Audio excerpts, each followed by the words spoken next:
Eh, Selamat siang teman-teman tim Blockers, apa kabar? Hari ini tanggal 11 April, Jogja ramai sekali, bukan hanya di Jogja, Jakarta itu juga ramai. Ada demonstrasi teman-teman mahasiswa. Nah kalau di Yogyakarta ini, di studio kita ini malah kita kerawan tamu sebetulnya, tapi yang tidak disangka-sangka gitu. Dari tempat yang juga tidak disangka-sangka. Assalamualaikum. Jadi beliau ini dari, saya belum sebutin, tapi ini satu hal yang menarik gitu loh. Yang selama ini kita banyak miskin informasi tentang apa yang dikerjakan beliau ini. Beliau ini adalah Mas KPH Datuk Haryo Sahid Supriyanto, atau saya biasanya panggilnya Mas Arya. Beliau adalah sekjen dari Partai Berkarya. DIY ya? Sekwil wilayah. Sekwil DIY. Karena DPW, kami sekretaris wilayah. Oh, sekretaris wilayah ya, sekwil ya. Tapi perkaranya utama ada dua kan? Saya perkaranya utama adalah benar. Karena saya dekat sekali dengan dia. Oke, siap. Jadi teman-teman sekalian, ternyata Partai Berkarya Besutan waktu itu berarti kan masih ada Partai Berkarya itu pertamanya gimana ceritanya Mas Arya? Pertama berdirinya Partai Berkarya. Berdirinya diawali oleh Bu Neneng.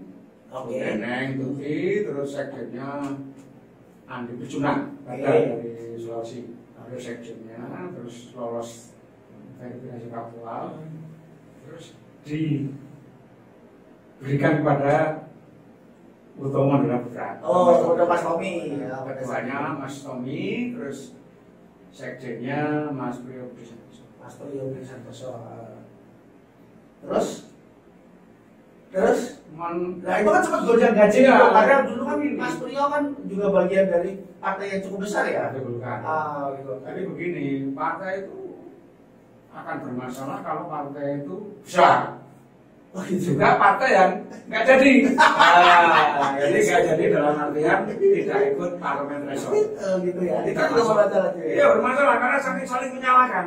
Oh. Saling menyalahkan, komandonya bagaimana kok bisa begitu. Nah, ini urusan elit ya.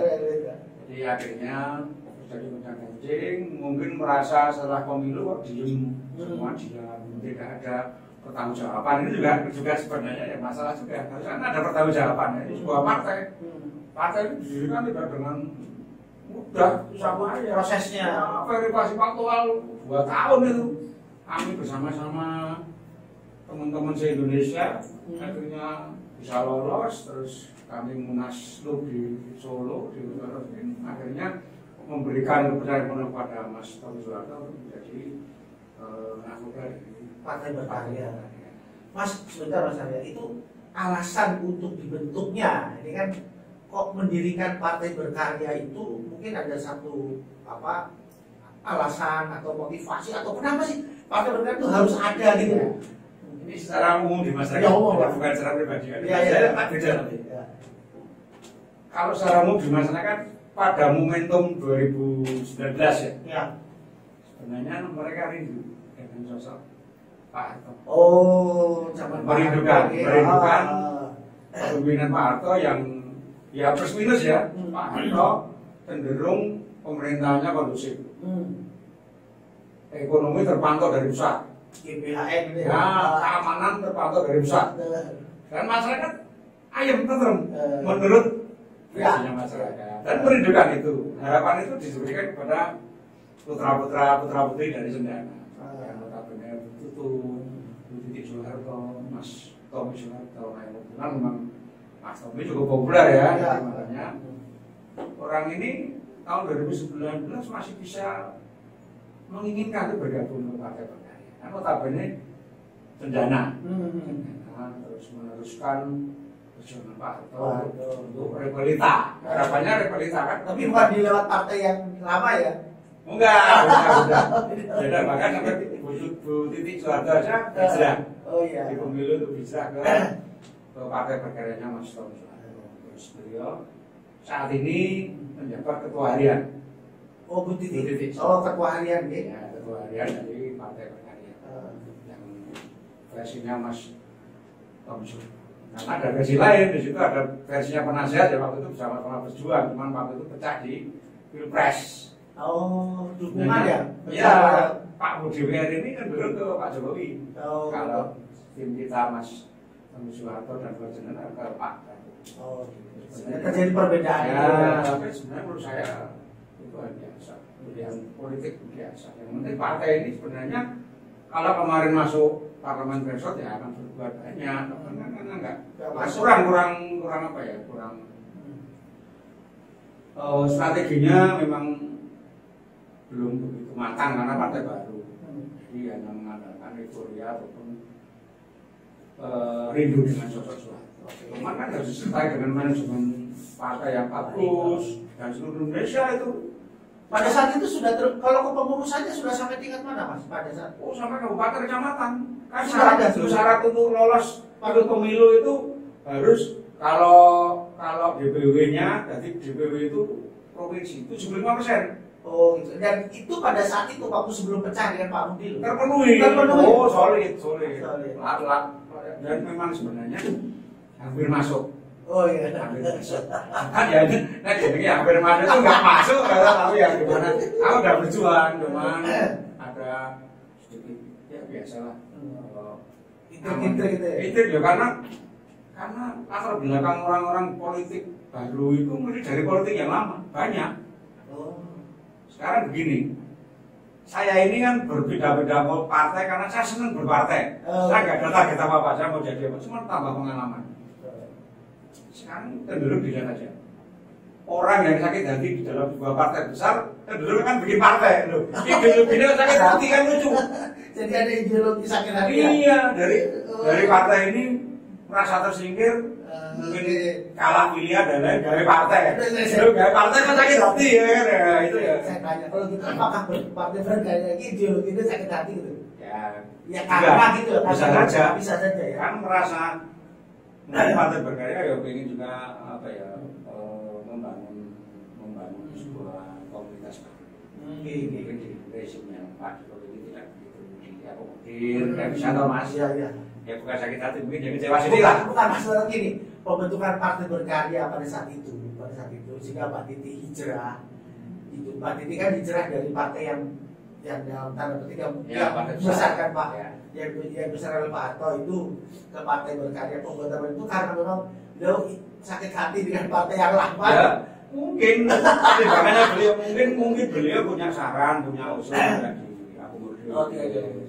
Ya beliau lebih memilih aku tak partainya adikku, mungkin saya lebih didengar di situ dan memang benar kami mendengar beliau dan beliau memang salah satu stakeholder di partai berkarya punya kekuatan, punya kewibawaan yang luar biasa ya memang karena pengalaman politik ini lumayan daripada yang lain. Saya pernah bertemu ya saya memang saya yang satunya begitu ya Mas Tommy saya juga yang satunya saya sebenarnya satu nggak ada pamrih apa.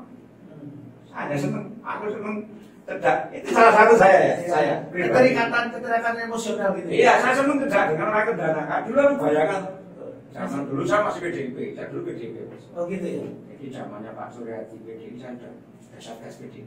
Satgas PDIP Pak Suryadi. Pak melawan Golkar waktu itu. Oh. Saya seneng dia melawan. Terus saya pikir dulu Mas seneng melawan. Terus PDIP-nya Bu Mega saya ikut juga. Saya pindah. Ini kan orang nyaman tuh dukung pemerintah. Waktu Pak PDI Suryadi dukung pemerintah. Oke. Saya ikut yang dilawan, yang melawan pemerintah. Saya ikut Bu Mega. Ya itu saya ikut. Terus Huru Hara itu saya ikut. Saya mewarnai di Jakarta. Jadi teman-teman saya yang sekarang di luar, di elit-elit PDIP ini saya banyak kenal. Karena orang-orang lama saya. Dan saya memang tantangan. Kan juga DJ sama mereka. Nah gue kok pengen saya kalah terus. Dulu PDI kalah, saya ikut. Begitu menang saya nggak ikut. Gitu. Saya pilih cedera kok kalah. Tapi itu asik. Akhirnya saya pengen mengenal. Oh yang mau foto dari konjongnya cendera. Saya pengen tahu sebenarnya kayak apa cendera. Loh konon isunya kan kalau konjongnya cendera kan luar biasa. Iya Mas. Ya mungkin saya kurang beruntung. Saya kenalnya pada saat saya seneng ya seneng ngobrol-ngobrol dengan Mas Tommy. Saya sering kalau kegiatan di seputaran Jogja, di Solo, di mana. Saya memang untuk acara budaya saya awal masuk. Oke. Kalau secara politik di Jogja Bu Titi kami ngawal Bu Titi, terus waktu pemimpinnya kemana sama Bu Titi. Memang itu dia memang secara pribadi baik. Dia bersahaja, tidak seperti yang dulu bersahaja. Jadi orang-orang bersahaja, ya mungkin cuma kurang beruntung aja. Itu tadi. Berarti kalau saya sebut Mas Arya ini atau terus Arya lah apalagi itu sebagai orang cendana gitu loh Pak ya Pak? Ya dulu kan, sekarang udah nggak dipakai. Nggak dipakai dong. Ya, teman saya ini kan cuman karena saya senang, saya masih sementara masih sekbil berkarya ya. Oh, sekbil berkarya. Tapi versinya Mas Tommy. Oke. Karena saya senang dengan Mas Tommy gitu. Gitu. Dengan Bu Tutut, Bu Titi. Dengan keluarga cendana. Saya senang suka gitu. Pribadi saya, kalau yang lain saya nggak tahu ya. Termasuk berarti punya hubungan dengan di Kemukus ya Mas ya?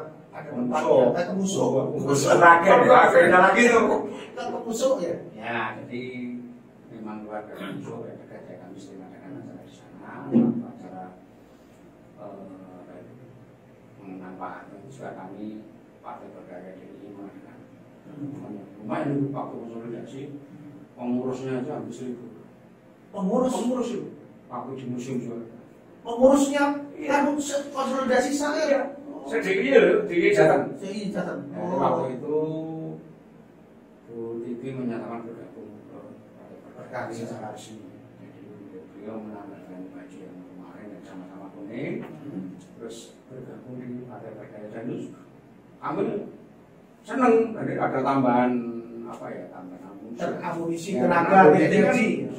Sudah pernah jadi DPR RI terpilih dari Jogja. Beliau masih punya modal ya. Jadi pemilih itu masuknya modal pertama di gunung itu.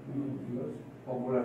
Ya, harapan kami kan kemarin bisa lolos secara parlemen besok, tapi yang nggak tahu akhirnya mungkin karena itu tadi banyak gabungan dari beberapa partai yang masuk dan mungkin dengan lakukan yang berbeda-beda. Jadi kadang miskomunikasi. Komunikasi ataupun bersatu di situ kaget, kok caranya gini, ada caranya gini. Nah ini sebenarnya yang memang aslinya cuma kurang koordinasi. Jadi momentum itu lepas 2019. Sebenarnya momentumnya pas itu 2019 untuk mengenang ataupun merindukan sosok Bapak Soeharto.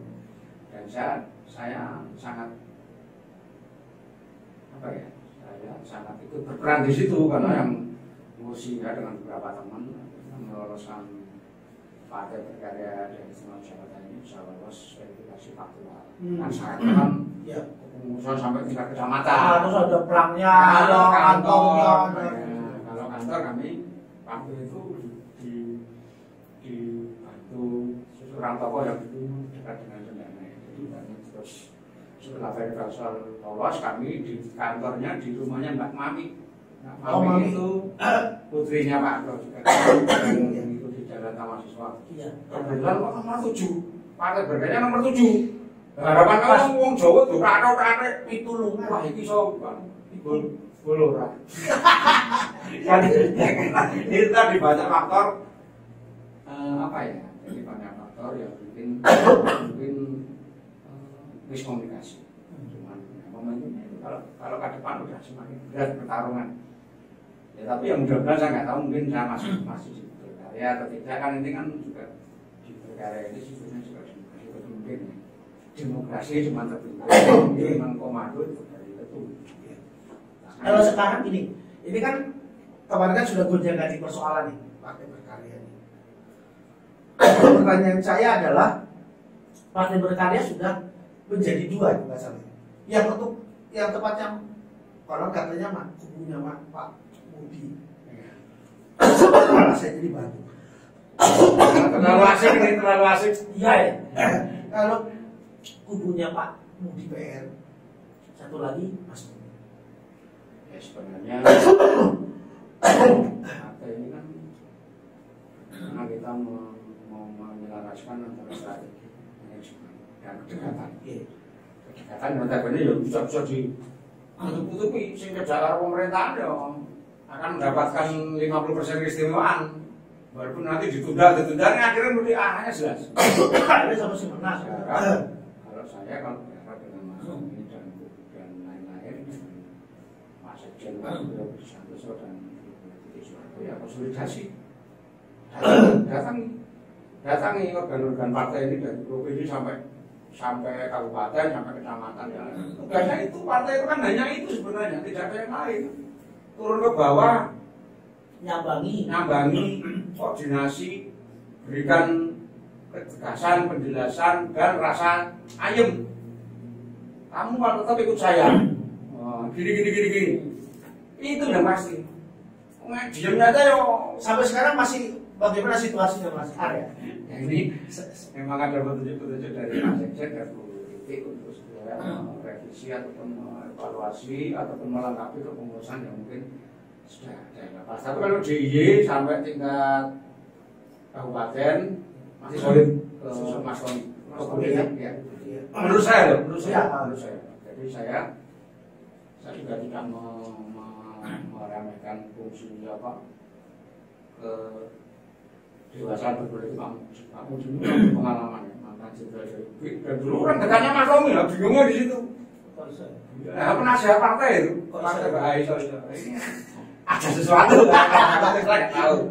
Cuma harapan saya juga, ya kalau bisa dikerjakan terbuka lagi untuk di 2024. Ya, 2024 itu. Soalnya kalau mau mulai partai baru berat, karena waktunya juga udah berat sekali, makanya dibutuhkan rekonsiliasi ataupun musyawarah bersama, musyawarah besar, mubes, semacam musyawarah besar, bagaimana ada keselarasan. Tapi dengar-dengar malah ada 3 kan?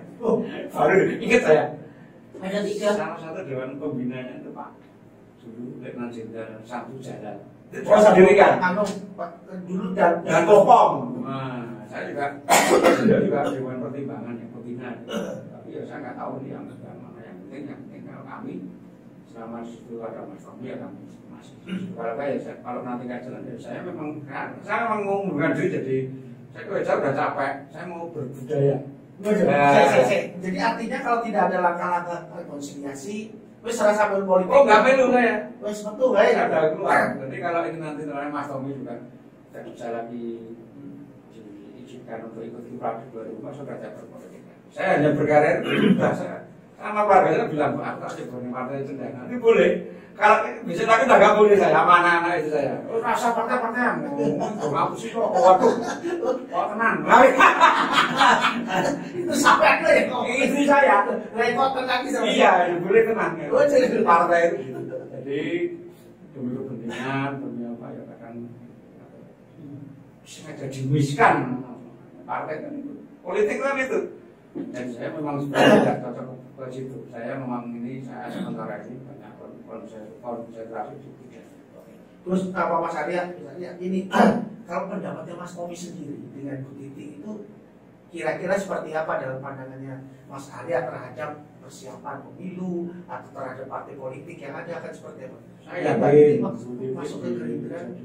Nggak tahu saya kalau perkembangan terakhir saya nggak tahu.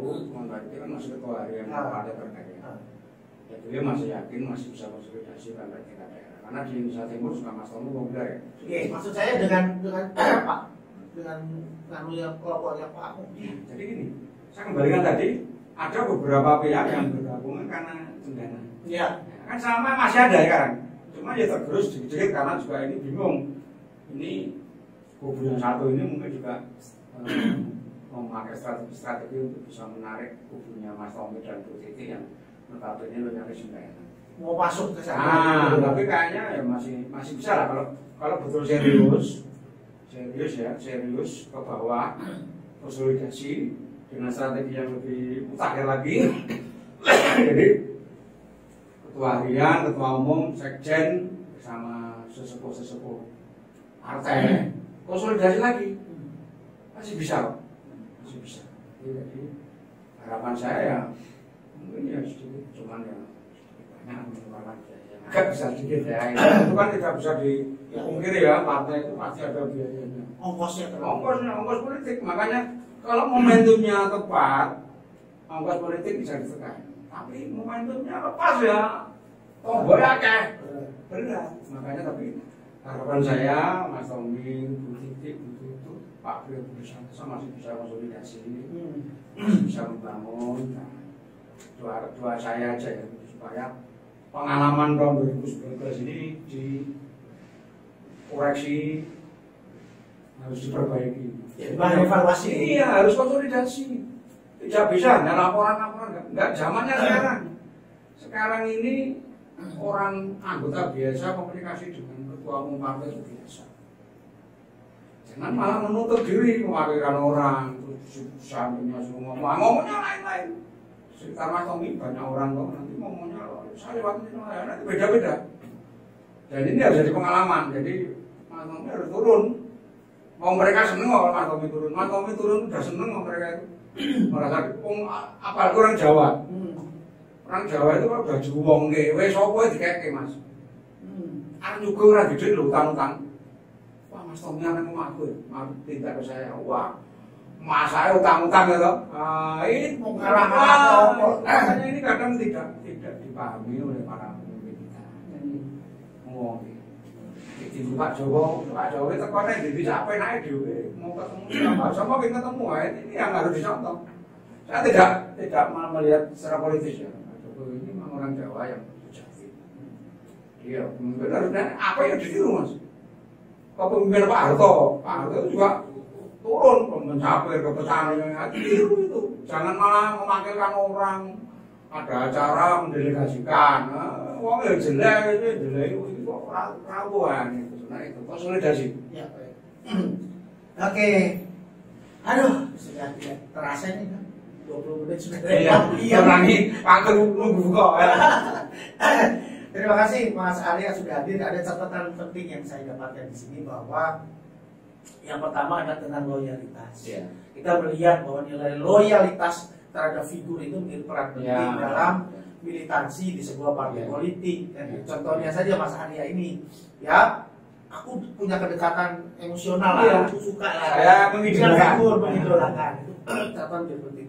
Yang kedua adalah di dalam sebuah partai politik sering terjadi perpecahan didasarkan pada miskomunikasi atau dalam tanda petik ada kepentingan lain. Ada yang divisi kan. Nah, dan khusus untuk Partai Berkarya, Mas Arya sebagai sekretaris wilayah Partai Berkarya DIY sangat mengharapkan ada konsolidasi lagi antara kubunya Mas Tommy Soeharto dengan kubunya Pak Kubu DPR agar bisa ikut dalam kontestasi di 2024. Tapi mungkin nggak ya?